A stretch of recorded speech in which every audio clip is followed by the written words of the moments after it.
Hello, welcome back to the channel. Thank you ಯಾರೆಲ್ಲ ನನ್ನ ಚಾನಲ್ನ ಸಬ್ಸ್ಕ್ರೈಬ್ ಮಾಡಿದ್ದೀರಾ. ಇವತ್ತಿನ ಟಾಪಿಕ್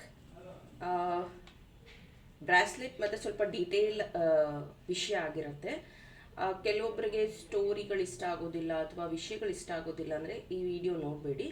ನಿಮಗೆ ಲವ್ ರೀಡಿಂಗ್ಸು ಅಥವಾ ಯಾವ್ದಾದ್ರು ಟಾಪಿಕ್ ರೀಡಿಂಗ್ಸ್ ಇದ್ದರೆ ವಾಚ್ ಮಾಡ್ಕೊಳ್ಳಿ. ಮುಂಚೆನೇ ಹೇಳಿರ್ತೀನಿ, ಇವತ್ತಿನ ಟಾಪಿಕ್ ಬಂದು ದೇವಿ ಬಗಲಾಮುಖಿ ಬಗ್ಗೆ ಆಗಿರುತ್ತೆ.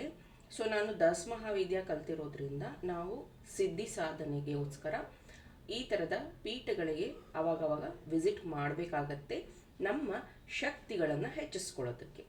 ಸೊ 2026 ಶುರು ಆಗ್ತಿದ್ದಂಗೆ ನಾನು ನನ್ನ ಕ್ಲಾಸಸ್ಸಲ್ಲಿ ಆಲ್ರೆಡಿ ಅಪ್ಡೇಟ್ ಮಾಡಿದ್ದೆ. ಈ ವರ್ಷ ನಾನು ಮ್ಯಾನಿಫೆಸ್ಟ್ ಮಾಡ್ತಾ ಇದ್ದೀನಿ, ನಾನು ಬುಕ್ಕಲ್ಲಿ ಬರೆದಿದ್ದೀನಿ, ಮತ್ತು ಜರ್ನಲಿಂಗ್ ಮಾಡ್ತಾ ಇದ್ದೀನಿ.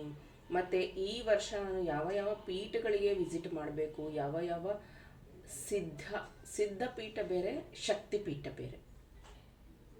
ಸೊ ಇದ್ರ ಬಗ್ಗೆನೂ ಹೇಳ್ತೀನಿ, ಯಾಕಂದರೆ ಕೆಲವೊಬ್ರಿಗೆ ಏನೂ ಗೊತ್ತಿರೋದಿಲ್ಲ. ಅದಕ್ಕೋಸ್ಕರ ನಾನು ಇನ್ಫಾರ್ಮೇಷನ್ ಕೊಡಲೇಬೇಕು. ಯಾರಿಗೆ ಗೊತ್ತಿರುತ್ತೋ ಪಾಪ ಅವರಿಗೆ ಓಕೆ, ಯಾರಿಗೆ ಗೊತ್ತಿರೋದಿಲ್ಲೋ ಅದಕ್ಕೆ ಹೇಳ್ತಿದ್ದೀನಿ. ಶಕ್ತಿಪೀಠ ಅಂತ ಅಂದರೆ ಪಾರ್ವತಿ ದೇವಿಯ ಅಂಗಗಳು ಬಿದ್ದಿರುವಂತಹ ಜಾಗ ಶಕ್ತಿಪೀಠಗಳು. ಸೊ ಅದು 52 ಇದೆ ಟೋಟಲ್ಲು. ಸೊ ನಾನು ಈ ಸತಿ 2 ವಿಸಿಟ್ ಮಾಡಿದೆ. ಒಂದು ಘಟ್ಕಾಲಿಕಾ ಮಂದಿರ, ಇನ್ನೊಂದು ಹರ್ಸಿದ್ದಿಮ. ಸೊ ಇಲ್ಲಿ ಹರ್ಸಿದ್ದಿಮ ಇದರಲ್ಲಿ ಅವರ ರೈಟ್ ಹ್ಯಾಂಡ್ ಎಲ್ಬೋ ಬಿದ್ದಿರುವಂಥದ್ದು, ಘಟ್ಕಾಲಿಕಾದಲ್ಲಿ ದೇವಿಯ ಅಪ್ಪರ್ ಲಿಪ್ ಬಿದ್ದಿರುವಂಥದ್ದು. ಸೊ ಇದೆಲ್ಲ ಫೋಟೋಸ್ನ ನಾನು ಅಪ್ಲೋಡ್ ಮಾಡಿದ್ದೀನಿ ಇನ್ಸ್ಟಾಗ್ರಾಮಲ್ಲಿ. ಅಗೇನ್ ಅಲ್ಲಿ ಡೀಟೇಲ್ ವಿಡಿಯೋಸ್ ಅಥವಾ ಫೋಟೋಸ್ ನಾನು ತಗೊಂಡಿಲ್ಲ, ಯಾಕಂದರೆ ನಾನು ಹೋಗಿದ್ದ ಕೆಲಸ, ಪೂಜೆ, ಹೋಮ ಇದೆಲ್ಲ ಇರೋದ್ರಿಂದ ನಾನು ಏನು ಟ್ರಾವೆಲ್ ವ್ಲಾಗ್ ಮಾಡುವಂಥವ್ರಲ್ಲ ನಾವು. ಹಾಗಾಗಿ ನಾನು ಪೂರ್ತಿ ವೀಡಿಯೋಸ್ ಎಲ್ಲ ತಗೊಳಕ್ಕಾಗಲಿಲ್ಲ, ಜಸ್ಟ್ ಫೋಟೋಸ್ ಅಷ್ಟೇ ತಗೊಂಡಿದ್ದೀನಿ ನಾನು. ಇಲ್ಲಿ ಸಿದ್ಧಪೀಠ ಇದು ಇರೋಂಥದ್ದು ಅಂದರೆ, ನಾನಿವಾಗ ಬಗಲಾಮುಖಿ ಬಗ್ಗೆ ಹೇಳ್ತಿದ್ದೀನಲ್ಲ, ಇದು ಸಿದ್ಧಪೀಠ. ಪಾರ್ವತಿಯ ದೇಹದ ಅಂಗಗಳು ಬಿದ್ದಿರುವಂಥ ಜಾಗಕ್ಕೆ ಶಕ್ತಿಪೀಠ ಅಂತಾರೆ. ಅದು 52 ಇದೆ. ಸಿದ್ಧಪೀಠ ಅಂತಂದರೆ ಮಹಾವಿದ್ಯದಲ್ಲಿ 10 ದೇವಿಯರು ಬರ್ತಾರೆ, ಅದರಲ್ಲಿ ಬಗಲಾಮುಖಿ 8ನೇ ದೇವಿ. ಸೊ ಬಗಲಾಮುಖಿ ಸಾಧನೆನ ನಾನು ಮಾಡ್ತೀನಿ ಜಾಸ್ತಿ. ಸೊ ಪೂಜೆಗಳನ್ನು ಇಟ್ಟಿರ್ತೀನಿ, ನಾನು ಅವಾಗವಾಗ ಪೋಸ್ಟ್ ಮಾಡಿರ್ತೀನಿ, ಯಾರೆಲ್ಲ ಬಗಲಾಮುಖಿ ಪೂಜೆಗೆ ಹೆಸರು ಕೊಡೋರಿದ್ರೆ ಕೊಡಿ ಅಂತ. ಈ ಸತಿ ನಿಮ್ಮ ಲಕ್ಕೋ ನನ್ನ ಲಕ್ಕೋ ಗೊತ್ತಿಲ್ಲ, ಸಾಕ್ಷಾತ್ ದೇವಿಯ ದೇವಸ್ಥಾನಕ್ಕೆ ಹೋಗಿ ನಾನಲ್ಲಿ ಸಿದ್ಧಿಯನ್ನು ಮಾಡ್ಕೊಂಡು ಬಂದೆ. ಸೊ ಯಾರಿಗೆ ಇದ್ರ ಬಗ್ಗೆ ಗೊತ್ತಿದೆ ಫೈನ್. ಅಲ್ಲಿ ಏನಾಗುತ್ತೆ ಅಂತಂದರೆ, ಈ ನಿಮಗೆ ಗೊತ್ತಿರ್ಬೋದು, ಪ್ರತ್ಯಂಗ ದೇವಿ ಅಲ್ಲಿ ಮೆಣಸಿನ್ಕಾಯಿ ಕೊಡ್ತಾರೆ, ಕೆಂಪು ಮೆಣಸಿನ್ಕಾಯಿ. ಅದೇ ರೀತಿ ಬಗಲಾಮುಖಿ ದೇವಸ್ಥಾನದಲ್ಲಿ ಹೋಮಗಳಿಗೆ ಒಣಮೆಣಸಿನ್ಕಾಯಿ ಹಾಕ್ತಾರೆ. ಸೊ ನಾವು ಸಿದ್ಧಿ ಮಾಡೋಕ್ಕೆ ಕೂತ್ಕೊಂಡ್ರೆ ಒಣಮೆಣಸಿನ್ಕಾಯಿಂದ ಅಂದರೆ ಮಂತ್ರಗಳನ್ನು ಹೇಳ್ತಾ ಅಲ್ಲಿ ಸಿದ್ಧಿ ಪೂಜೆ ಮಾಡ್ಕೋಬೇಕು. ತುಂಬ ತುಂಬ ಕಷ್ಟ ಆಗುತ್ತೆ, ತುಂಬ ಕಷ್ಟ. ಅದು ಯಾರು ನೋಡಿರ್ತಾರೆ, ಯಾರು ಇದು ಮಾಡ್ತಾರೆ ಅವ್ರಿಗೆ ಮಾತ್ರ ಗೊತ್ತು. ಅದಕ್ಕೆ ನಾನು ಒಂದೇ ಒಂದು ಫೋಟೋ ತೊಗೊಂಡಿದ್ದೀನಿ, ಅದು ಸ್ಟಾರ್ಟಿಂಗಲ್ಲಿ. ಪೂಜೆ ಎಲ್ಲ ಆದಮೇಲೆ ನನ್ನ ಮುಖ ಎಲ್ಲ ಊದ್ಕೊಂಡು ಕಣ್ಣೆಲ್ಲ ಕೆಂಪಗಾಗಿ ತುಂಬ ಕಷ್ಟ ಆಗುತ್ತೆ. ತುಂಬ ಹಂಗೆ ಅನ್ಬಾರ್ದು ನಾವು ಸಿದ್ಧಿ ಮಾಡೋರು, ಬಟ್ ಸ್ಟಿಲ್ ತುಂಬ ಅಂದರೆ ಘಾಟ್ ಬರುತ್ತೆ. ಮೆಣಸಿನ್ಕಾಯಿ ಮೂಗು, ಕಣ್ಣು, ಬಾಯಿ, ಮಾತಾಡೋಕ್ಕಾಗೋದಿಲ್ಲ. ಆ ಥರ ಒಂದು ಹೋಮಗಳನ್ನು ಅಂದರೆ ಇದು ಎಲ್ಲರಿಗೂ ಆಗುತ್ತೆ, ನನ್ನೊಬ್ಬಳಿಗೆ ಅಲ್ಲ. ಗುರುಗಳು ಅವರೆಲ್ಲ ಮೂಗಿಗೆ ಇದನ್ನು ಕಟ್ಕೊಂಡಿರ್ತಾರೆ. ನೀವು ಅಂದರೆ ನಾವು ಕಟ್ಕೋಬಹುದು, ಅದು ಆಪ್ಷನಲ್ಲಿರುತ್ತೆ. ಬಟ್ ಉಸಿರಾಡೋದು ಕಷ್ಟ, ಆ ಥರ ಆಗ್ತಿರುತ್ತೆ. ಅಂದರೆ ನಮ್ಮೊಬ್ಬರದ್ದೇ ನಡೀತಾ ಇರೋದಿಲ್ಲ, ಅಲ್ಲಿ ಬೇರೆ ನಮ್ಮ ಥರ ಬೇರೆಯವರು ಹೋಮಗಳನ್ನು ಮಾಡ್ತಿರ್ತಾರೆ. ಸೊ ಈ ರೀತಿಯಾಗಿ ಒಂದು ಅವರು ನಾರ್ಮಲ್ ಅವ್ರದ್ದೇನೋ ಪೂಜೆಗಳಿಗೆ ಹೋಮ ಮಾಡಿಸ್ತಿರ್ತಾರೆ. ಇನ್ನೊಂದು ಸಿದ್ಧಿಪೀಠಕ್ಕೆ ಹೋದವರು ಸಿದ್ಧಿ ಯೋಗ ಅನ್ನೋದು ಸಪ್ರೇಟಾಗಿ ಮಾಡಿಕೊಡ್ತಾರೆ. ಅದು ಅವರು ಅಂದರೆ ಹೆಡ್ ಪೂಜಾರಿ ಇರ್ತಾರಲ್ಲ, ಅವ್ರು ಮಾಡಿಕೊಡ್ತಾರೆ. ಸಿದ್ಧಿ ಅವ್ರಿಗೆ ಸಪ್ರೇಟ್ ಇರುತ್ತೆ. ನಾರ್ಮಲ್ ಅವರು ಸಹ ಅಲ್ಲಿ ಹೋಮ ಮಾಡಿಸ್ಬೋದು, ಅವರಿಗೆ ಸಪ್ರೇಟ್ ಇರುತ್ತೆ. ಈ ದೇವಿಯ ಹಿಂಭಾಗದಲ್ಲಿನೇ ಒಂದು ಹೋಮವನ್ನು ಮಾಡ್ತಾರೆ. ಸೊ ಇದನ್ನು ನಾನು ಫೋಟೋ ಅಪ್ಲೋಡ್ ಮಾಡಿದ್ದೀನಿ, ಬಟ್ ವೀಡಿಯೋಸ್ ಎಲ್ಲ ನಾನು ತೊಗೊಂಡಿಲ್ಲ, ತುಂಬ ಕಷ್ಟ ಇತ್ತು ನಮಗಲ್ಲಿ ವೀಡಿಯೋಸ್ ಎಲ್ಲ ತೊಗೊಳ್ಳೋದು. ಯಾಕಂದರೆ ಮೆಟೀರಿಯಲ್ ನನ್ನ ಕೈಯಲ್ಲಿ ತುಂಬ ಇತ್ತು, ಇಲ್ಲಿಂದ ಕ್ಯಾರಿ ಮಾಡಿರೋದು ತುಂಬ ಇತ್ತು, ಹಾಗಾಗಿ ತೊಗೊಂಡಿಲ್ಲ. ಸೊ ಇಲ್ಲಿ ಫೋಟೋ ನಿಮಗೆ ನೀಟಾಗಿ ಕಾಣಿಸ್ತಾ ಇಲ್ಲ, ಅದಕ್ಕೆ ತೋರಿಸ್ತಾ ಇದ್ದೀನಿ. ಇದು ದೇವಿ ಬಗಲಾಮುಖಿ, ಇದು ಬಗಲಾಮುಖಿ ದೇವಿಯ ಯಂತ್ರ.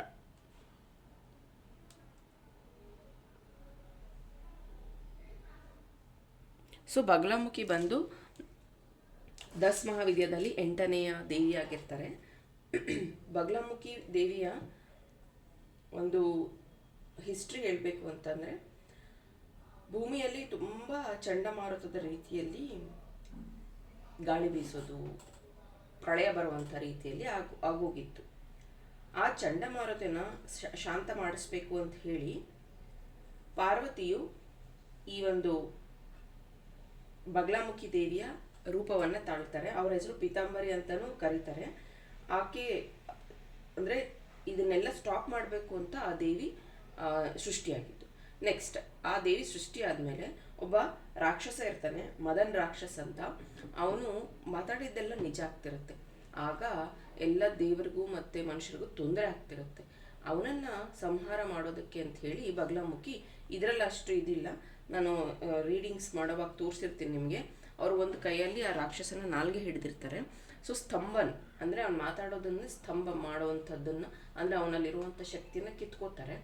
ಅದಕ್ಕೆ ಅವರು ಒಂದು ಕೈಯಲ್ಲಿ ನಾಲಿಗೆಯನ್ನು ಹಿಡಿದಿರುವಂಥ ಪೋಸ್ ಇರುತ್ತೆ.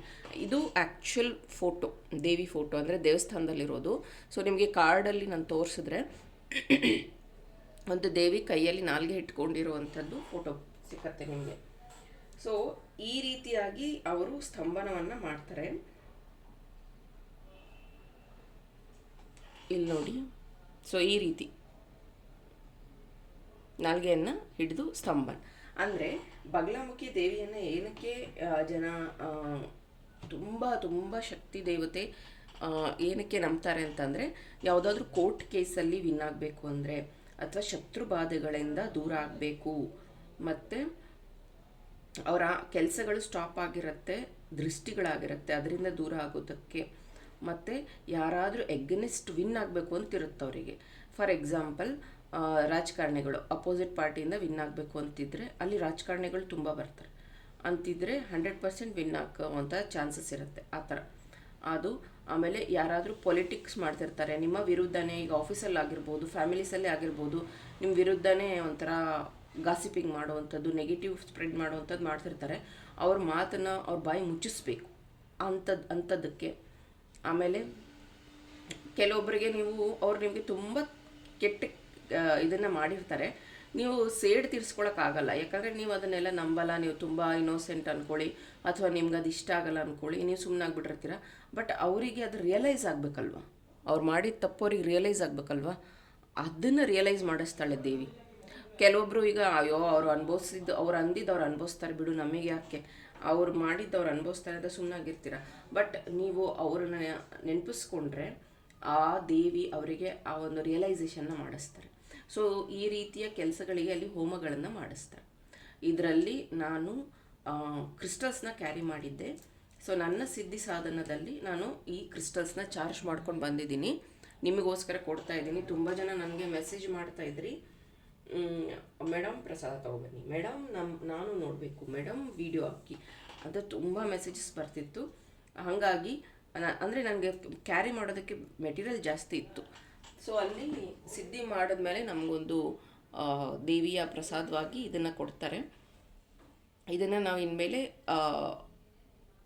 ಸಿದ್ಧಿ ಪೂಜೆಗಳಲ್ಲಿ ಹಾಕೋಬೇಕಾಗತ್ತೆ. ಸೊ ಇದನ್ನು ಬ್ರಾಸ್ಲೆಟ್ಸ್ನ ನಾನು ನಿಮಗೆ ಕೊಡ್ತಾ ಇದ್ದೀನಿ. ಜೊತೆಗೆ ಇಲ್ಲಿ ಹೆಂಗೆ ಕುಂಕುಮಾರ್ಚನೆ ಮಾಡ್ತಾರೋ ಅಲ್ಲೂ ಸಹ ಕುಂಕುಮ ಒಂದು ಇದನ್ನು ನಾವು ಮಾಡ್ತೀವಿ. ಹೋಮ ಮಾಡೋವರೆಗೂ ಲೆಫ್ಟ್ ಹ್ಯಾಂಡಲ್ಲಿ ಕುಂಕುಮನ ಇದು ಮಾಡ್ತಾ ಇರ್ತೀವಿ, ರೈಟ್ ಹ್ಯಾಂಡಲ್ಲಿ ಮೆಣಸಿನ್ಕಾಯಿ ಹಾಕ್ತಿರ್ತೀವಿ. ಈ ಥರ ಕುಂಕುಮಾರ್ಚನೆ ಮಾಡಿದ್ದು ಕುಂಕುಮನೂ ನಾನು ಕಳಿಸ್ಕೊಡ್ತೀನಿ. ಯಾರೆಲ್ಲ ಬ್ರಾಸ್ಲೆಟ್ನ ಬುಕ್ ಮಾಡ್ಕೋತೀರೋ ಅವರಿಗೆ ಕುಂಕುಮದ್ದು ಪ್ರಸಾದನೂ ಸಿಕ್ಕತ್ತೆ. ಸೊ ಬ್ರಾಸ್ಲೆಟ್ ಯಾರ್ಯಾರು ಪರ್ಚೇಸ್ ಮಾಡ್ಬೋದು ಅಂತಂದರೆ, ಗಂಡ್ಮಕ್ಳು ಹೆಣ್ಮಕ್ಳು ಯಾರಾದರೂ ಪರ್ಚೇಸ್ ಮಾಡ್ಬೋದು, ದೊಡ್ಡವರು ಸಣ್ಣವರು ಚಿಕ್ಕವರು ಯಾರಾದರೂ ಪರ್ಚೇಸ್ ಮಾಡ್ಬೋದು. ಸೊ ಈ ಬ್ರಾಸ್ಲೆಟ್ನ ಪರ್ಚೇಸ್ ಏನಕ್ಕೆ ಮಾಡಬೇಕು, ಏನು ಉಪಯೋಗ ಅಂತಂದರೆ, ನಿಮಗೇನಾದರೂ ಶತ್ರುಗಳಿಂದ ತೊಂದರೆ ಆಗ್ತಿದೆ, ಅವರು ನಿಮ್ಮಿಂದ ದೂರ ಆಗಬೇಕು ಅಂದರೆ ಅದಕ್ಕೆ ಯೂಸ್ ಮಾಡ್ಬೋದು. ಕೋರ್ಟ್ ಕೇಸ್ ವಿನ್ ಆಗಬೇಕು ಅಂತಿದ್ರೆ ಅದಕ್ಕೆ ಯೂಸ್ ಮಾಡಬಹುದು. ನಿಮ್ಮ ವಿರುದ್ಧನೇ ಯಾರೋ ಪಿತೂರಿ ಮಾಡ್ತಿದ್ದಾರೆ, ಅವ್ರ ವಿರುದ್ಧ ನಿಮಗೆ ಗೆಲುವು ಸಿಗಬೇಕು ಅಥವಾ ನಿಮ್ಮನ್ನು ನೀವು ರೈಟ್ ಅಂತ ಪ್ರೂವ್ ಮಾಡ್ಕೋಬೇಕು ಅಂತಿದ್ರೆ ಅಂಥ ಕೆಲಸಗಳಿಗೆ, ನಿಮ್ಗೇನಾದರೂ ಪೊಲಿಟಿಕ್ಸ್ ನಡೀತಾ ಇದೆ, ನಿಮ್ಮನ್ನು ಕೆಲಸದಿಂದ ತೆಗಿಬೇಕಂತಿದ್ದಾರೆ, ಆ ಥರ ಏನಾದರೂ ಇದ್ದರೆ ಆ ಥರದವ್ರೂ ಯೂಸ್ ಮಾಡ್ಬೋದು. ನೆಕ್ಸ್ಟ್, ನಿಮ್ಮ ಗ್ರೋತ್ನ ಯಾರೋ ತಡಿತಿದ್ದಾರೆ ಅಂತ ಅನ್ನಿಸ್ತಾ ಇರುತ್ತೆ ನಿಮಗೆ. ಫಾರ್ ಎಕ್ಸಾಂಪಲ್, ನೀವು ಓದಬೇಕು ಅಂದರೆ ತಂದೆ ತಾಯಿ ಓದಿಸ್ತಿರೋದಿಲ್ಲ. ಫಾರ್ ಎಕ್ಸಾಂಪಲ್, ನಿಮ್ಮ ಆಫೀಸಲ್ಲಿ ಕೆಲಸ ಮಾಡ್ತಿರ್ತಾರೆ, ಪ್ರಮೋಷನ್ ಸಿಗ್ತಿರೋದಿಲ್ಲ, ಆ ಥರ ಯಾರೋ ತಡಿತಾ ಇರ್ತಾರೆ. ಸೊ ಅದನ್ನು ದೂರ ಆಗೋದಕ್ಕೆ, ಅಥವಾ ನಿಮ್ಮನ್ನು ಯಾರೋ ಒಬ್ಬರು ಮಿಸ್ಯೂಸ್ ಮಾಡ್ಕೊಂಡಿರ್ತಾರೆ, ಅವ್ರಿಗೆ ಒಂದು ಬುದ್ಧಿ ಕಲಿಸ್ಬೇಕಂತಿರುತ್ತೆ. ಬಟ್ ನೀವು ಒಂದು ಒಳ್ಳೆಯ ರೀತಿಯಲ್ಲಿ ಅದನ್ನು ಬಿಟ್ಬಿಡು, ಏನೋ ಅವರ ಕರ್ಮ ಅವ್ರು ಅನುಭವಿಸ್ತಾರೆ ಅಂತ ಬಿಟ್ಬಿಟ್ಟಿರ್ತೀರ. ಸೊ ಅವರಿಗೆ ಅವರ ಒಂದು ರಿಯಲೈಸೇಷನ್ ಆಗಬೇಕು ಅಂತಂದರೆ ಆ ಒಂದು ರೀಸನ್ಗೂ ನೀವು ಹಾಕೋಬಹುದು. ಜೊತೆಗೆ ಹೆಲ್ತ್ ಅಪ್ಸೆಟ್ ಆಗುತ್ತೆ, ಯಾಕಂದರೆ ಇದು ಯೆಲ್ಲೋ ಕಲರ್ ಆಗಿರೋದ್ರಿಂದ ಸೋಲಾರ್ ಪ್ಲೆಕ್ಸಸ್ ಚಕ್ರಾಗೆ ಸಂಬಂಧಿಸಿರುವಂಥದ್ದು ಹೌದು. ಯೆಲ್ಲೋ ಕಲರ್ ಆಗಿರೋದ್ರಿಂದ ಸೋಲಾರ್ ಪ್ಲೆಕ್ಸಸ್ ಸಂಬಂಧಿಸಿರೋದು ಹೌದು. ಏನಾದರೂ ಹೊಟ್ಟೆ ಸಮಸ್ಯೆ ಇದ್ದು, ಏನಾದರೂ ಅಜೀರ್ಣ ಆಗುವಂಥದ್ದು, ಗ್ಯಾಸ್ಟ್ರಿಕ್ ಪ್ರಾಬ್ಲಮ್ ಇರುವಂಥದ್ದು, ಆ ಥರದ್ದು ಏನಾದರೂ ತೊಂದರೆ ಇದ್ರೂ, ಸ್ಕಿನ್ ರಿಲೇಟೆಡ್ ಇಶ್ಯೂ ಇದ್ರೂ, ಬೇರೆ ಹೆಲ್ತ್ ಇಶ್ಯೂ ಇದ್ರೂ, ಅಥವಾ ಕಾನ್ಫಿಡೆನ್ಸ್ ಕಮ್ಮಿ ಇದ್ದರೆ, ಇದು ಎಲ್ಲದಕ್ಕೂ ದೇವಿ ನಿಮಗೆ ಹೆಲ್ಪ್ ಮಾಡ್ತಾರೆ. ಇದೆಲ್ಲ ಪ್ರಾಬ್ಲಮ್ಸ್ ಅವರು ಇದನ್ನು ವೇರ್ ಮಾಡಬಹುದು. ಸೊ ಈ ಥರದ ವಿಷಯದಲ್ಲಿ ನಿಮ್ಗೇನಾದರೂ ಮುಕ್ತಿ ಬೇಕು ಅಂತ ಇದ್ದರೆ ಈ ಬ್ರಾಸ್ಲೆಟ್ಸ್ನ ಪರ್ಚೇಸ್ ಮಾಡ್ಕೊಳ್ಳಿ. ಇದು ನನ್ನ ವಾಟ್ಸಪ್ ನಂಬರ್. ಈ ನಂಬರ್ಗೆ ವಾಟ್ಸಪ್ ಮಾಡಿ ಈ ಬ್ರಾಸ್ಲೆಟ್ನ ಪರ್ಚೇಸ್ ಮಾಡಬಹುದು. ಯಾರು ಬ್ರಾಸ್ಲೆಟ್ ಪರ್ಚೇಸ್ ಮಾಡ್ತಿರೋ ಕುಂಕುಮ ಸಹ ಕಳಿಸ್ಕೊಡ್ತೀನಿ. ಮತ್ತು ಬ್ರಾಸ್ಲೆಟ್ನ ಹೇಗೆ ಯೂಸ್ ಮಾಡಬೇಕು ಅಂತಂದರೆ, ಆ್ಯಕ್ಚುಲಿ ಇವತ್ತು ಗ್ರಹಣ ಇದೆ, ಇವತ್ತು ತೊಗೋಬೇಕಾ ಬೇಡವಾ ಅದೆಲ್ಲ ತಲೆ ಕೆಡಿಸ್ಕೋಬೇಡಿ. ನೀವು ಇವತ್ತು ತೊಗೊಂಡ್ರೆ ನಾನು ಇವತ್ತೇ ಕಳಿಸೋದಿಲ್ಲ. ಆ್ಯಂಡ್ ಇದನ್ನೆಲ್ಲ ನಾನು 28ನೇ ತಾರೀಕು ಫೆಬ್ರವರಿನೇ ಚಾರ್ಜ್ ಮಾಡಿರೋವಂಥದ್ದು. ಅವತ್ತೇನು ಪೂಜೆ ಮಾಡಿದ್ವಲ್ಲ ನಾವಲ್ಲಿ, ಅದ್ರ ದಿನವೇ ಚಾರ್ಜ್ ಮಾಡಿರೋದು. ನೆನ್ನೆ ನಾನು ವಾಪಸ್ ಬಂದಿದ್ದು ಅಪ್ಲೋಡ್ ಮಾಡೋಕ್ಕಾಗಿಲ್ಲ, ಇವತ್ತು ಅಪ್ಲೋಡ್ ಮಾಡ್ತಾಯಿದ್ದೀನಿ. ಆದರೆ ಇದಕ್ಕೂ ಗ್ರಹಣಕ್ಕೂ ಯಾವುದೇ ರೀತಿ ಸಂಬಂಧ ಇಲ್ಲ.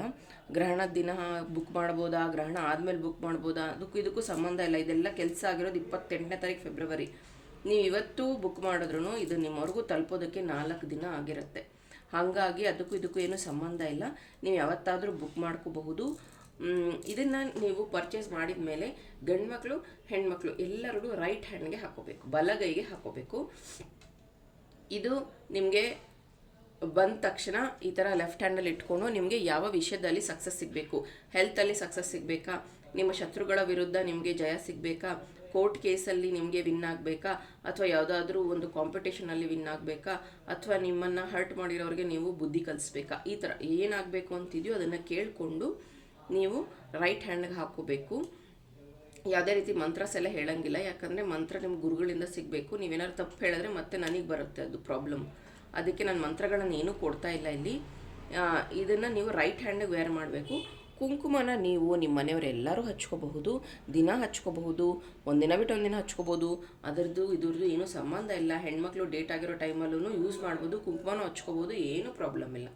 ಸೊ ಈ ರೀತಿಯಾಗಿ ಕ್ರಿಸ್ಟಲ್ಸ್ನ ನೀವು ಪರ್ಚೇಸ್ ಮಾಡಿದ್ರೆ ಯೂಸ್ ಮಾಡುವಂಥದ್ದಾಗಿರುತ್ತೆ. ರಾತ್ರಿ ಮಲಗೋವಾಗ ತೆಗೆದಿಡಬೇಕು, ಬೆಳಗ್ಗೆ ಸ್ನಾನ ಮಾಡೋವಾಗ ತೆಗೆದಿಡಬೇಕು. ಇಷ್ಟೇ ರಿಸ್ಟ್ರಿಕ್ಷನ್ಸ್ ಇರೋವಂಥದ್ದು. ಮತ್ತು ಕ್ರಿಸ್ಟಲ್ ಹೆಸರನ್ನ ಹೇಳಬೇಕು ಅಂತಂದರೆ ಯೆಲ್ಲೋ ಕ್ಯಾಲ್ಸೈಟ್. ಈ ಕ್ರಿಸ್ಟಲ್ ಹೆಸರು ಯೆಲ್ಲೋ ಕ್ಯಾಲ್ಸೈಟ್. ಇದನ್ನೆಲ್ಲ ನಾನು ಮುಂಚೆನೇ ಪ್ಲ್ಯಾನ್ ಮಾಡಿ ಬಗಲಾಮುಖಿ ದೇವಿಯ ದರ್ಶನ ಮಾಡೋಕ್ಕೆ ತೊಗೊಂಡು ಹೋಗಿದ್ದಿದ್ದು. ಸೊ ಇದೆಲ್ಲ ನಾನು 3 ಮಂತ್ಸ್ ಬ್ಯಾಕಿಂದನೇ ಪ್ಲ್ಯಾನ್ ಮಾಡಿರೋವಂಥದ್ದು. ಸೊ ನಿಮಗೋಸ್ಕರ ಈ ಬ್ರಾಸ್ಲೆಟ್ನ 2026 ಕೊಡ್ತಾ ಇದ್ದೀನಿ. ಯಾರ್ಯಾರಿಗೆ ಇಂಟ್ರೆಸ್ಟ್ ಇದೆಯೋ ಬೇಗ ವಾಟ್ಸಪ್ ನಂಬರ್ಗೆ ಮೆಸೇಜ್ ಮಾಡಿ ಪರ್ಚೇಸ್ ಮಾಡ್ಕೊಳ್ಳಿ. Thank you.